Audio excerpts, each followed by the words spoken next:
Always forget to put it on. Well, I want to thank Marie Waite for inviting me to present to Fire Up Connect this Tuesday, February 16th, 2021.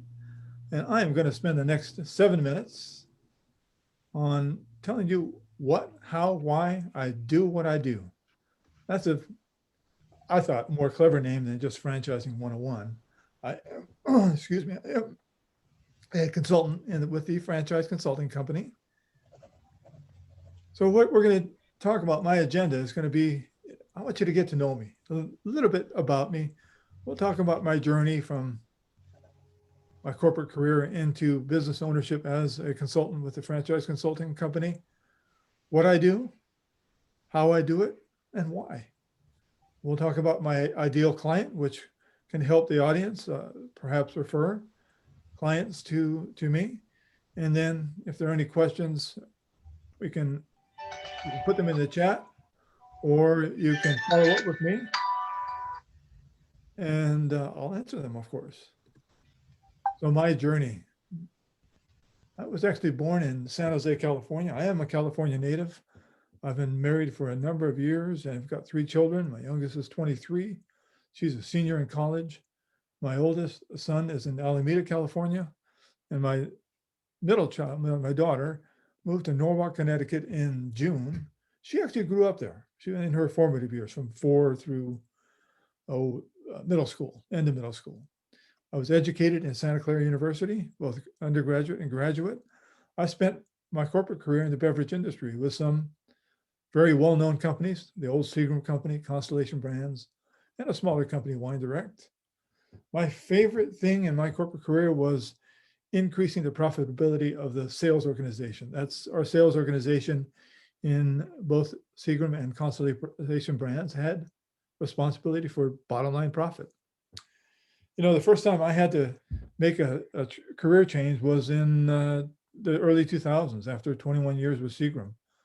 I thought about entrepreneurship, but just wasn't mentally ready. A little bit about me more recently is that I don't need a left knee replacement because I got one. That was last December, end of December. I will play tennis again. So some pivot points in my career was I told you about Seagram, early 2000s. Then the third time I had to make a job transition in late 2014, I had the framework of finding something for myself to do by myself, do for myself, but not necessarily be by myself. And that's how I started in the franchise industry with the franchise consulting company. And this June, it'll be 6 years. I also lead a networking group for finance executives because that's where I came from. And I've been doing that for 2.5 years. It happens to be the San Francisco Bay Area chapter of this international organization. As a franchise consultant, what do I do? That's a good question. Well, what I do is basically I help individuals, partners, larger organizations reach that American dream of business ownership. You know, first we figure out if ownership is right for them. It isn't for everybody, as you well know. But if it is, and the franchise model works, there's a whole process of matching that right franchise model to that person's longer term goals. There's a benefit of working with me as a consultant in this industry. One, it's I can distill down 4,000 franchise brands into a short list where we can really dig into it, but it's also a free service. We operate like real estate. We get paid by real estate, I should say. Seller pays broker. In my case, the franchise company will pay me my fees if and when a deal's done. During our process, we cover basically 4 steps. We certainly make sure that I call those stones. You know, it's like you're crossing a river and you see these stones that you got to step on. We make sure that the foundation is rock solid before we move on to that next one. That first stone is we call introspection. That's us getting to know each other, me understanding your goals, and then it's my responsibility to teach you about franchising. But the more I know about you, the better coach I can be. The second step is connecting with those franchise companies that provide that path of what we're trying to achieve. And then the third step is introducing the legal and financial process, getting you to understand your options to finance a business and getting to understand what you're getting into from a legal standpoint as you look at becoming a franchise owner and then, of course, signing that franchise agreement. And that fourth stone is spending a day going into the shoes of that franchise company before you actually meet that team, figure out if you like them, and they'll figure out if you're going to be the best representation of that brand. And those are the four steps, basic steps with little steps in between of this discovery process of franchising. Again, it's no charge. So it's really an investment of our time. We're working on this together. I work with my clients from beginning to end. Well, also, there's a second piece of the service I provide, and that's helping business owners. We also help business owners determine if franchising is the right growth and exit strategy for them. Well, how I do it? Well, this area will focus on working with individuals or larger organizations who want to invest in franchising. Again, in the previous slide, I alluded to that, we get to know each other, and we do that in three basic steps. That's a conversation. I get their permission to send them a questionnaire, which they complete. Once I receive that, we'll schedule a consultation. That's a deeper dive, 45-minute to an hour conversation where we're building that business model together.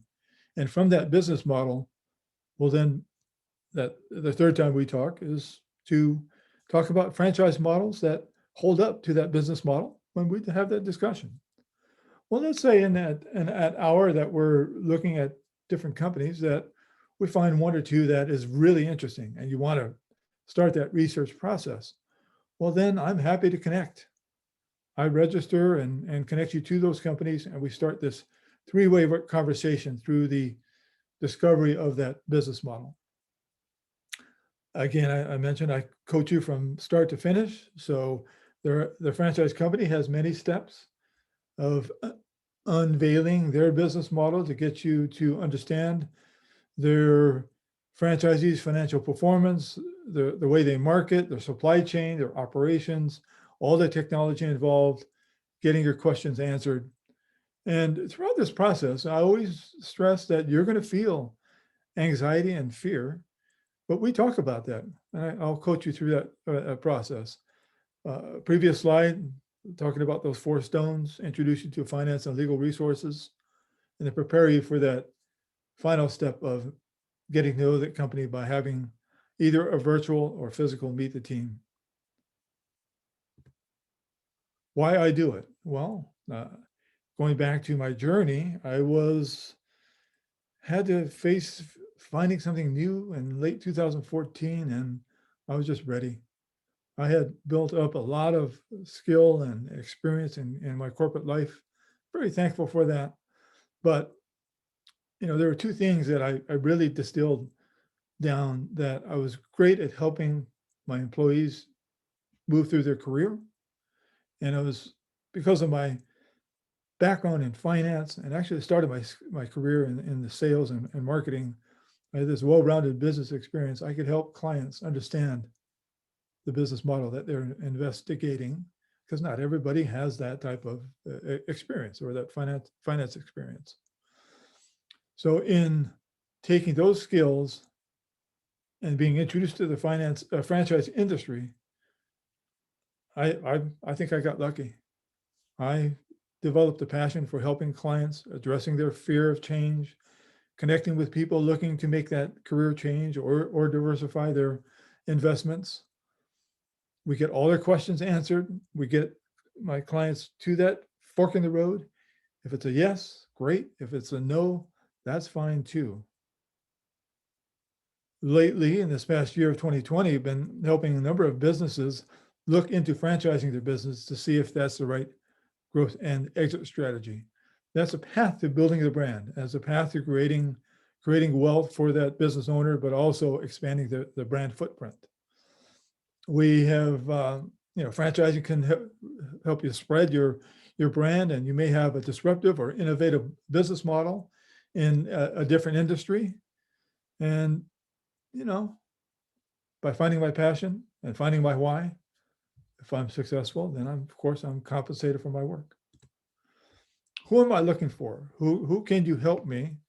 And for those in the audience, that if you do know somebody that fits this type of background, please funnel them through Marie. And it's really that corporate executive, somebody who's built something. It may be launched a brand, it may have built a new division, something entrepreneurial within that organization or company that they're with. Now they've reached that point where they're looking to do something different. If you to invest in franchising, as does take some capital, so the better capitalized, the more options are available. Perhaps we can develop an exit strategy out of corporate life, or if they're happy where they are but they want to diversify their portfolio to develop an extra income stream, we can look at that too. If it's a business owner may want to bolt on a business that may be a franchise that kind of fits a strategic gap. But if there's a business owner looking to expand their footprint into a regional or national or international brand, then that's how and why we talk about franchising. Well, there are many books on this, but many successful businesses have started in poor economic times. Actually, I read an article from Restaurant Business Online and it had several comments from CEOs of some very large restaurant franchises that now is actually the right time to start to look at their industry, even though it's been hit hard. One is that, and franchising in general, or business ownership in general, real estate's becoming available. That second generation location, it's become a less ease market, not a lessor's market. And there are actually many industries that have weathered this pandemic. So that time is now. I want to thank you for your time. Perhaps I've gone over 7 minutes. I really didn't time myself, but if there are any questions, you're welcome to ask them. Either. That's awesome. Can we go ahead and stop the share? Oh, let's keep this for now. We want to make sure that people will be able to write down your information. But I do have a question, Richard. So for example, if we are looking at, one of my businesses, like FireUpConnect, Sure. for example, what would it take to consider a company like this to have a franchise? So we have, there are franchises in peer group or networking or peer board types of organizations. So you may have, there may be a franchise that develops groups of 15, boards of 15 people, either business owners or CEOs of those businesses. And they help each other solve problems, but it's a membership. So it's a membership of organization. So that's the revenue to the franchise owner. So one territory may be able to hold 15 boards. So that's 225 people, with a membership of $500, $600, $700 a month. It could be more. I could research that.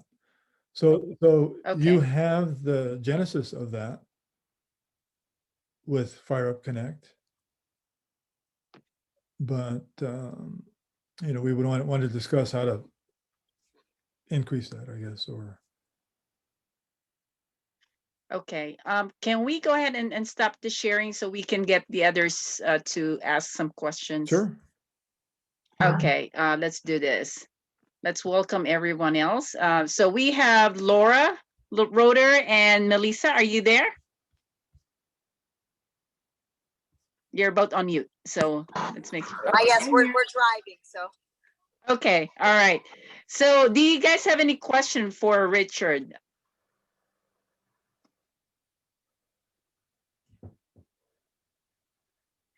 No? I don't. I mean, I think it's a great idea, great concept, and there's been times through my career I've thought about it. Right now, it's not something I'm thinking about. Good presentation, though. Really enjoyed it. Thank Okay. you. Ken, you have any questions for Richard? You're on mute.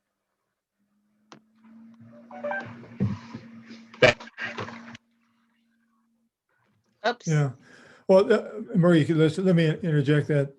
I'm thankful Ken, Melissa, and Laura are on. I mean, the presentation wasn't necessarily to talk to you guys about being franchise owners, but more of maybe within your network, people you know who can refer.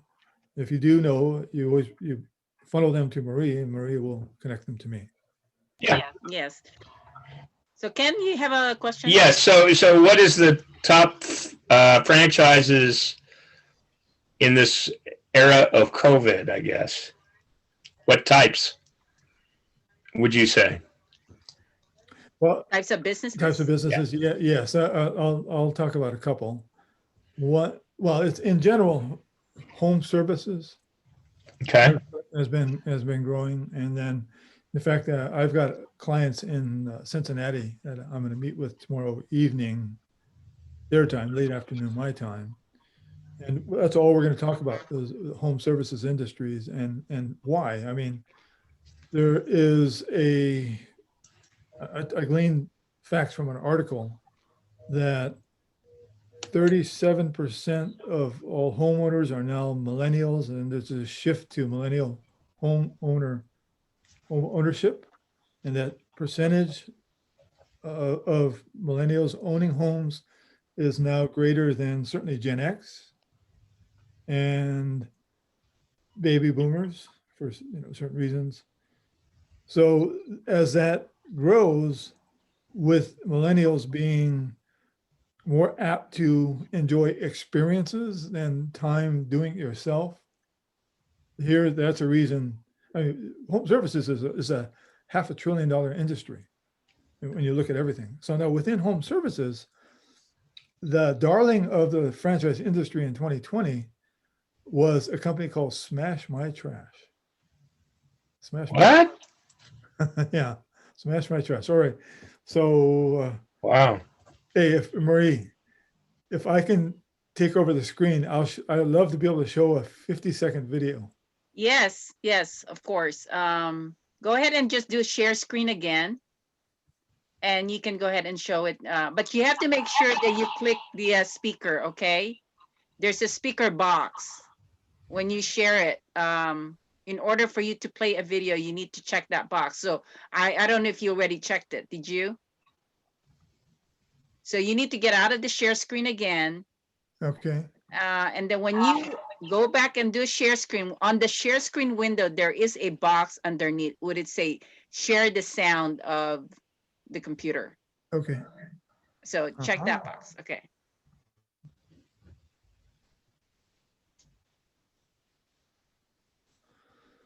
Oh, darn it. It says to share computer audio, please install the Zoom audio device. Oh, you don't have it? I just use my computer audio. Okay, okay. All right. So I'm going to go to here. And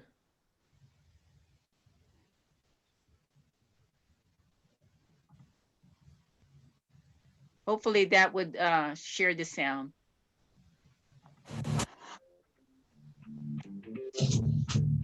Oh, yes, we can hear it.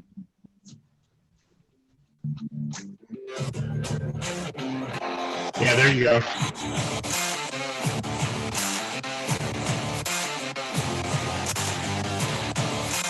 Can you bring it down some more because we couldn't see the entire window? No, I mean, bring down the screen. There you go.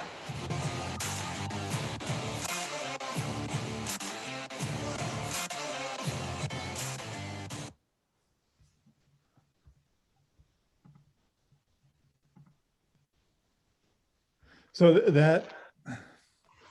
this Smash My Trash Okay.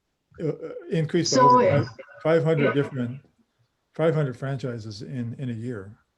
So That's is it, if I could ask a question, and I'm giggling at this, is this was the #1 franchise sold, or one of the hot topics, and it's basically somebody pulls up with one of these great big bins and that smasher, and you throw stuff in and then they roll it down? Is that, or? well, somebody shows up with the truck with the smasher. So it's the general contractor that has the bin. They're the ones who are leasing the bin and responsible for dumping it and refilling it. So in a simple presentation, what I'll do is it certainly costs money to dump 1 ton of debris from that bin. So let's say that it's, over a week, it's 10 dump runs, all right? And it could be longer, but just hypothetically. And let's say it costs $500 to dump it all in. So if that compactor can reduce 10 dump runs to 3, that's a big savings. So what the pitch is, this is selling savings. By compacting it, reducing from 10 dump runs at $500 a trip to 3, even adding on the fee for the franchise owner, that's about a 40% savings. So I have just seen this particular one explode. So to answer Ken's question, this was, in my opinion, within our inventory, the darling of the franchise. Right. industry. And lately, I've just seen new franchise owners just immediately add on territories. So, home services in general. There was an article, a January article from Restaurant Business Online, where the CEOs of Chipotle, Olive Garden, what is that? There's a Brazilian steakhouse that's very famous. Like those that are very optimistic from second quarter on. So let me ask you a question, Richard. I know Scott and Melissa has a business and they've had it for years. Melissa, Scott, are you there? Hold on. Can we get out of this share screen, please? We are here. Yeah, so Scott, I know you guys have a business for many years. That's not even a franchise, is it? It's a direct sales organization, so it's not really franchise. Okay, now, question to Richard, if something like Scott's business, what is the criteria for you to have a franchise? I guess that's what I'm trying to figure out. The criteria to understand if you have a business that can be franchised. Well, Right. you're going to have a system to operate the business that can be replicated. So you would have an operations manual that can become a playbook. So if you already become a franchise and whomever you approve to be your franchise in Louisville, Kentucky, can follow this operations manual and hopefully not deviate it because it's proven successful. So in presenting a franchise, whether it's you or me, people will want to know what makes you different. Who are your competitors and what makes you different? So you want to be able to explain that. You want to have financials that you can use similar to an investment prospectus. Because in franchising, when you are a franchise, you have developed this legal document called the franchise disclosure document. And that is disclosed to any potential candidate investigating your business after they've gone through a couple of steps. So they get this document, and in there are the financial representations of your business. And there's no standard way to present that. So financials that you can stand on, competitive edge, what you're good at, what you're better at than others. A clear marketing strategy, and then a playbook, because wherever you're going to allow your franchise to be, you want that model followed to the T. Go to Okay. Starbucks, it's the same cup of coffee everywhere. So you have to have a successful financial status in order to do franchise. It's beneficial. We do have a couple of examples in our portfolio where the operators were really experienced and strong. They had figured out the supply chain and the marketing, and they franchised a concept. So they had a test kitchen, but they didn't have an operating model. Oh, That's pretty okay. rare. That's pretty rare, though. So do you help them in putting the manual? We have a department that does. So I'm finding the leads.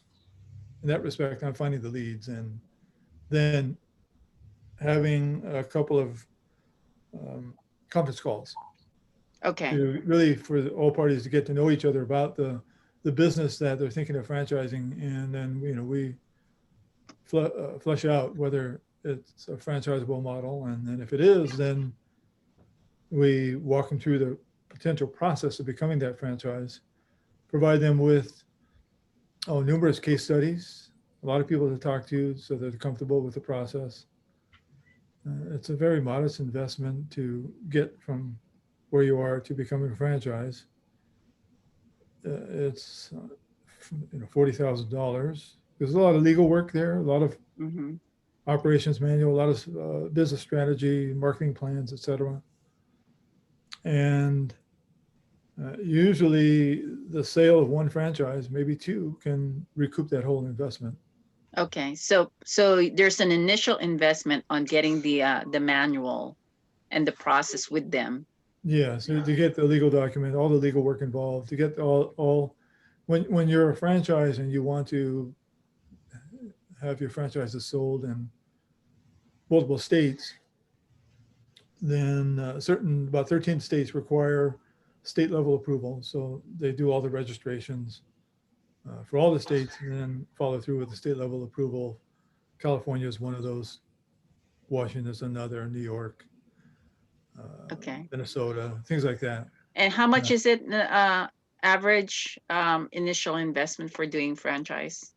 It's a flat $40,000 that is 40,000. spread over 6 months. Okay. Because there's six steps. So complete one, you pay 1/6, complete the. So once you put that all together and you pay $40,000 and then you're able to get the franchise, then after, so the process is to sell the franchise to other people to where they were able to recoup the $40,000 from selling the franchise? Or Yeah, Well, Rick will sell the franchise. yes. I mean, you're one's investing to become a franchise. mm-hmm. So you invest X amount. You go through 4 to 6 months, you're ready to sell franchises. So what's the typical amount of selling the franchise? Well, I mean, when you're a franchise, there are two revenue streams that you enjoy. And that is a franchise fee. That's the initial upfront investment when one signs their franchise contract. So let's say for FireUpConnect, let's use that example. Okay. And let's say that in order to obtain, the playbook to implement your processes, all the technology involved to be able to access Ken with his radio, all of that was a range of $80,000 to $100,000. Okay. Okay. Just hypothetical.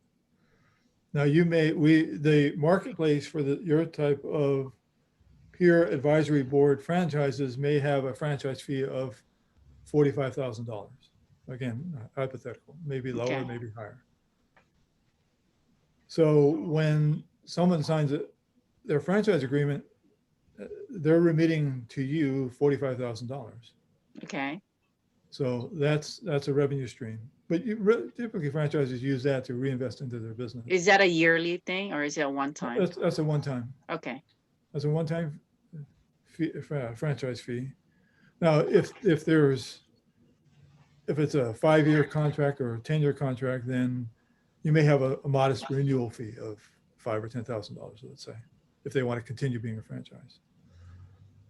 But now they signed their franchise fee, they're ready to start at some point, but now you've got to bring them in, onboard them, train the heck out of them, and support them with certain activities so that they can learn from you and then start to, market to their market, gain customers, and then also have field support from the franchise owner so that they're always on track. So let's say their business grows to, well, the second income stream is a royalty revenue. So a franchise owner pays a percentage of the top line revenue. It's usually between 6 or 8% for professional services like FireUpConnect or the alternative board or something like that. Those royalties can be 15 or 20%. For services, it's much less. Okay. So let's just pick 10%. All right. Let's say at the end of, let's say by the third month, the franchise owner is producing $10,000 a month in revenue. So every month, $1,000 is going back to FireUpConnect. So that's the annuity. And let's say over 5 years, you get 100 who are producing $200,000 in revenue, $300,000 in revenue. Well, it's 10% of that times 100 every single year, plus the franchise fees from those different franchises. That's the income model of becoming a franchise. You've got to reinvest to be able to support that growth. I see. Think of 100 locations operating your brand. Mm-hmm. It takes a lot of time, energy, and resources for you to support them and make sure they're doing the right things Okay. that you want them to do to represent your brand. Okay. Yeah. Melissa, do you guys have any questions? Are you good? No questions. Enjoying listening to them. Okay, great. Well, I was thinking about your company, Melissa, Scott, because you guys have been in the business for how many years now? Melissa's been in this business for almost 28 years, and I've been doing it since 2015. Yeah, so Richard, for Melissa and Scott, they've been in the business and they're both the people that are doing all the presentations and everything. Now, Scott, is this something that you could see your company, be on a franchise format? No, it's not set up that way. No? We have a dealership through Salad Master that's earned through experience and performance, but you can't sell it. It's not franchisable. Okay. Yeah. All right. I was just curious how that format is. What about Kent? What about the radio show, the Fabulous Lifestyle Radio? Is that something that you see that we could franchise? Well, yeah, absolutely.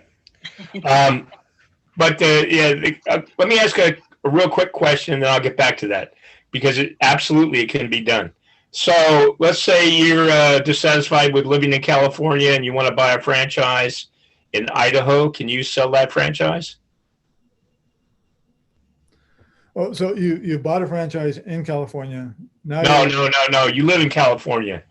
Gavin Newsom has finally convinced you have to move. Yeah. And your employer says you have to stay.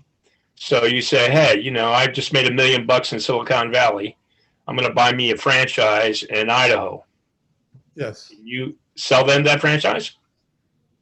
Yeah. Yes. I mean, I can sell it. I can do that. And you can take it through the entire process, right? Yeah. I mean, we have a portfolio of about 325 franchises. So that's my universe I have to work with any potential referral. And it's, it grows over time. Oh, yeah, yeah. No, no, I get that. And so Yeah. you have 325 prospects for me because every one of those businesses needs to advertise at some level or another to get franchisees. But the point that I think Marie and I want to talk about is if we created what I call Radio 2.0, which is really a more of a social media platform Mhm. that I think could be franchised, or if nothing else, do you deal with dealerships or building dealerships or just strictly franchises? Syndication. We do have, I don't know if this is on the right track, but within our portfolio, there are a couple of businesses, and they're completely different industries, that they look like a franchise, they act like a franchise, but technically and legally, they're not a franchise. Right. That's who I'm talking about. I'm not talking about multi-level marketing, network marketing, or any of that stuff. Just a dealership, you buy X amount of inventory. They give you a price break. They do marketing support. They look like a franchise and everything but the legal agreement. That's what you're talking about, right? There are fees to be paid, but there's no ongoing royalties. There's no rules. I mean, you can call it what you want, choose the revenue streams you want. One of them happens to be in sign manufacturing. Where? Sign manufacturing. Oh, yeah, yeah, exactly. Signs, and then the other happens to be in the CBD business. Okay, so like a pro forma or something? No, Big pro forma it's is a franchise, yeah. no, this was a CBD one. It's called Native Pharmaceuticals. They're just not a franchise. They're just not legally a franchise. Okay. So you're tapping into their systems to sell their products, and there's an e-commerce component and there's a retail component, but the fact that they're not charging you a franchise fee and they're not charging you a royalty, that removes themselves from being legally classified as a franchise. Okay, so let me back up for a second because I saw you had Bolt on. So Marie and I put together this company, okay, and we sell a company a franchise, okay, but the franchise is about actually selling social media, radio, and all that is all built into it. Yeah. And so they can sell to their clients or whatever, and basically they ride for free. I mean, obviously after they pay all their expenses, this bolt-on would be a profitable scenario for them in addition to their business that they probably wouldn't put together on their own because it has all these media components. But because we have a playbook and all that, and we have the people in place and we can train them, then they can do that. Because every business, I think, every retail business is going to turn into a media company at some level or another. Selling direct to the customer versus what they used to be. I mean, this COVID has really made that apparent. I mean, I guess what I'm saying is kind of like a mini Amazon that a person could franchise or create as a dealership in their local community. Is that something possible? I think so. I guess everything's possible, right? I definitely think so. I mean, you're just taking, well, we have a franchise. It's a Canadian franchise, and they focus on solely digital marketing. So by taking that to another level to incorporate the different mediums, why not? So it's really just really putting together everything in a document, and they follow the system, and that's what they're really paying for on the franchise. Yeah. Okay. Yeah. They're paying to access the systems that you've built and proven. You and Ken. So in my case, if I have all these programs and my company and has all these layers of projects that I can put together all in a documentation, then I can go in and say, yes, I want to franchise this, and everybody else can do the same thing. Yeah, I mean, let's say your focus is Southern California, correct? Right now, but it will be my goal is to tap into all US. But if I don't have to do most of it, just go franchise, and then they can do it within their own community or city. Yeah. I think that would be perfect for me. Yeah, I mean, yes, I mean, It, definitely it can be, there's, okay, with digital marketing, there is I was LinkedIn, exchanging messages through LinkedIn with this franchise in Florida that it seems to have, the best I can describe it is, the neighborhood app next door. uh-huh.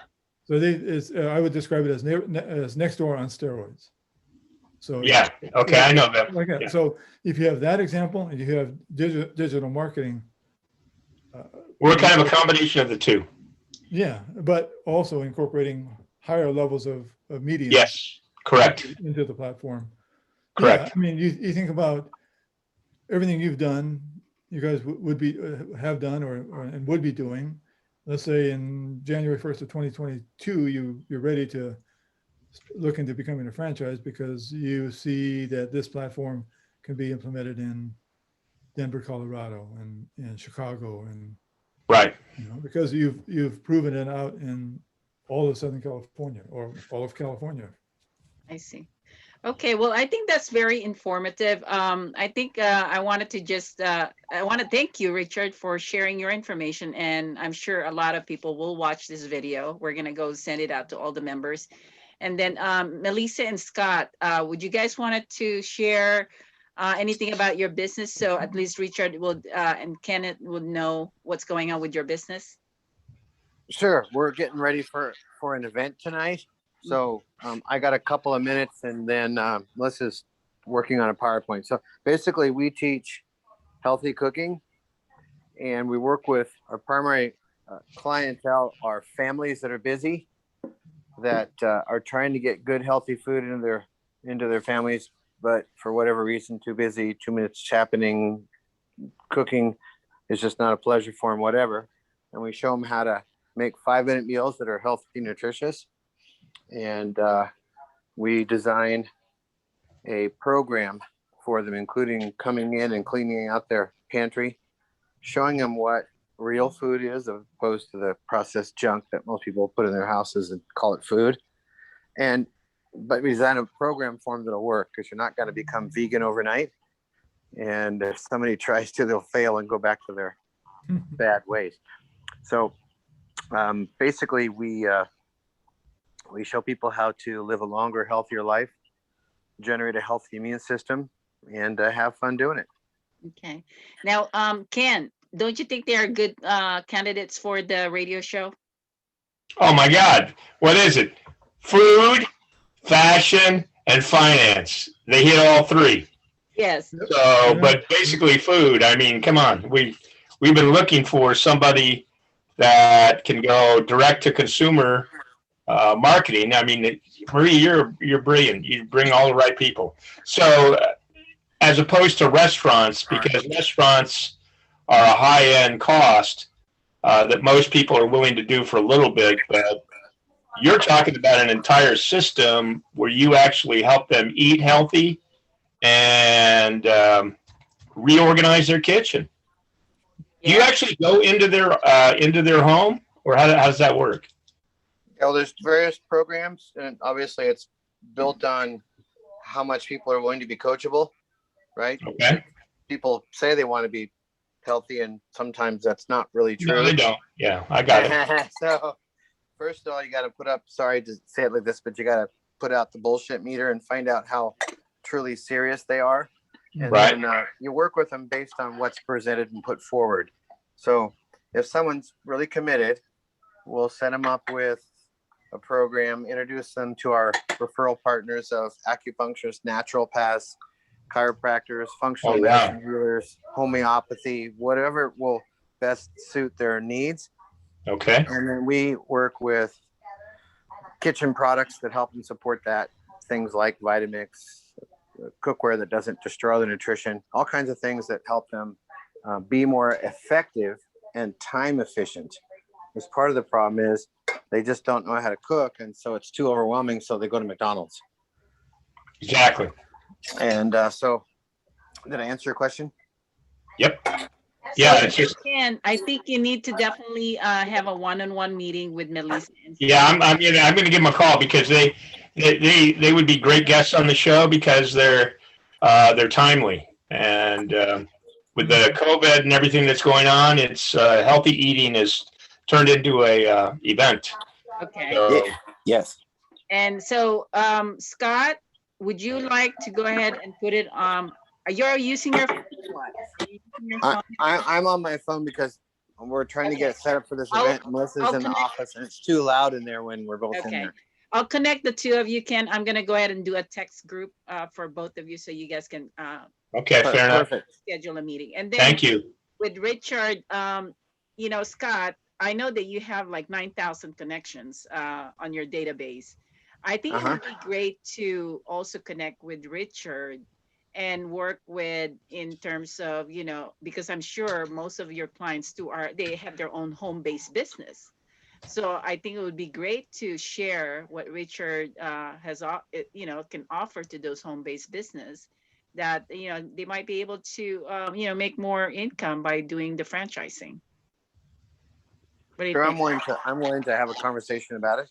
Okay. All right. So, Okay, great. yeah, Thank you. so- Thank you, Ken. yeah, Richard and Scott, I will go ahead and also connect you on chat and you guys can schedule your own meetings. Okay, And perfect. put Okay. that together. Okay, let's see.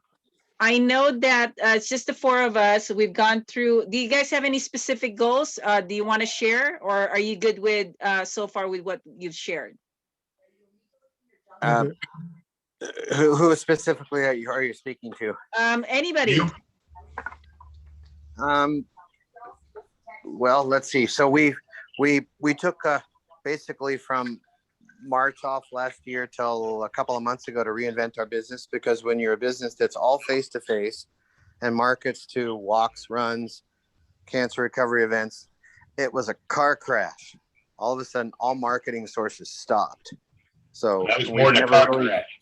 Yeah, it was a car crash. So we never really done any social media at all, zero.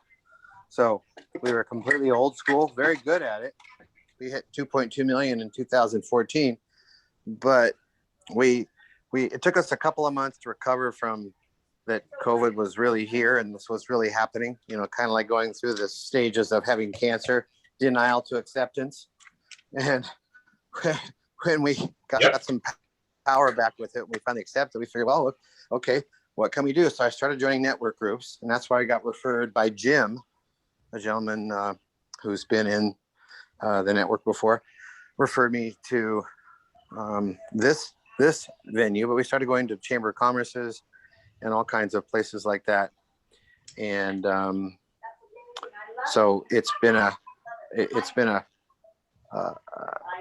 a worthy challenge and a complete reinvention of who we are, what we can offer people. And it also reduced our costs considerably, about $30,000 a month. So that we got rid of staff and everything else. And so we're seeking to have virtual help now and doing everything artificial intelligence. We have a CRM program that does follow-up for us.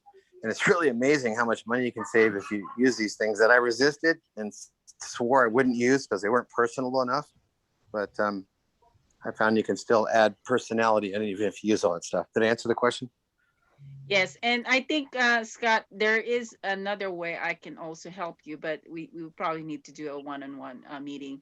And I still have to schedule your video interview. Yes. So we can. Yes. And we're waiting for your green blanket, right? Yes, we got really busy. So that's what I was saying, was that we started back up again. Basically, we started training a new person this morning. We've got a couple more people that are training, and it's our goal to have 5 by the end of next month, trained and ready to go to do the virtual demonstrations and virtual coaching.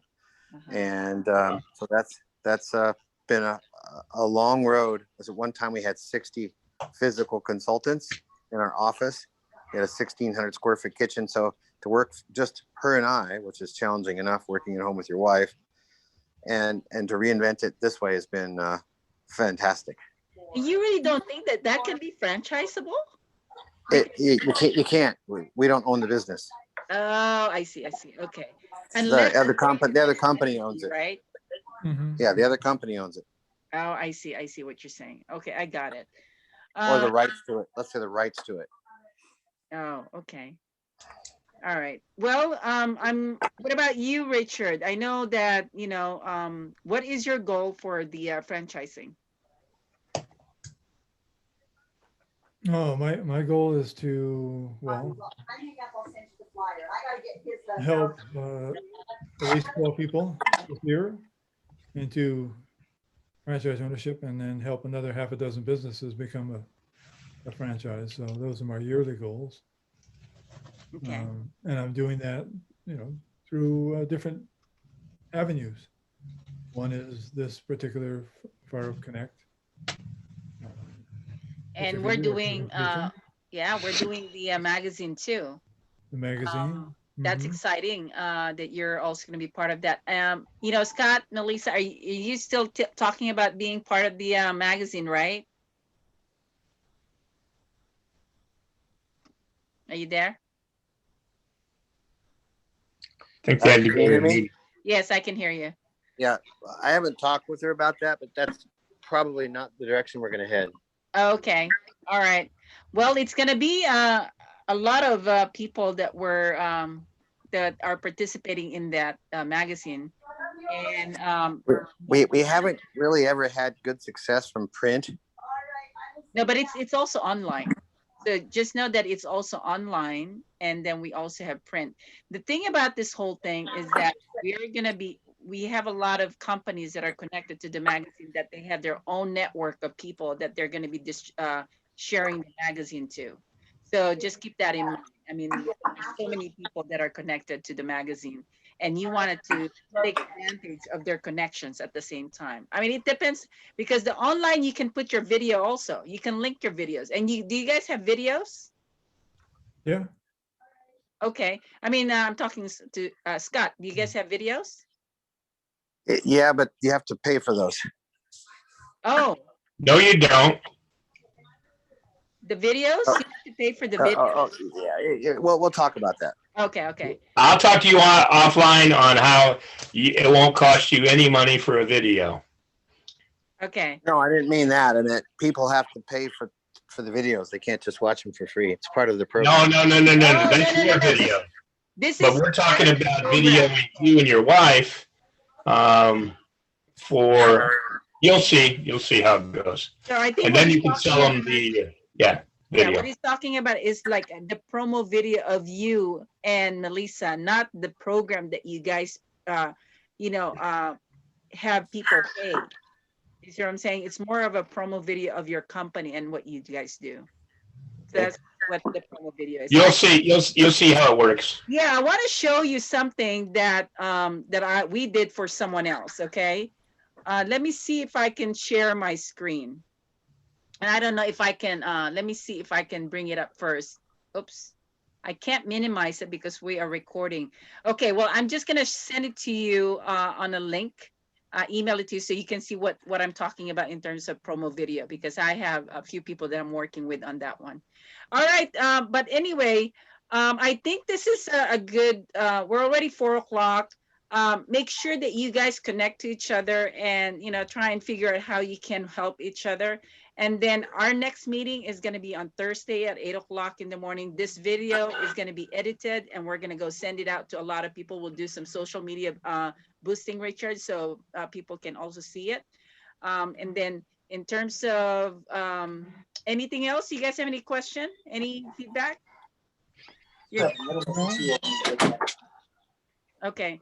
All right, Ken. Well, thank you. Okay, adios, guys. Thank you so much, Thank you, everyone. Maria. And I will see you on Thursday, okay? And I'll talk Yep. to you later. Thanks, Scott. Bye, everybody. All right, Bye.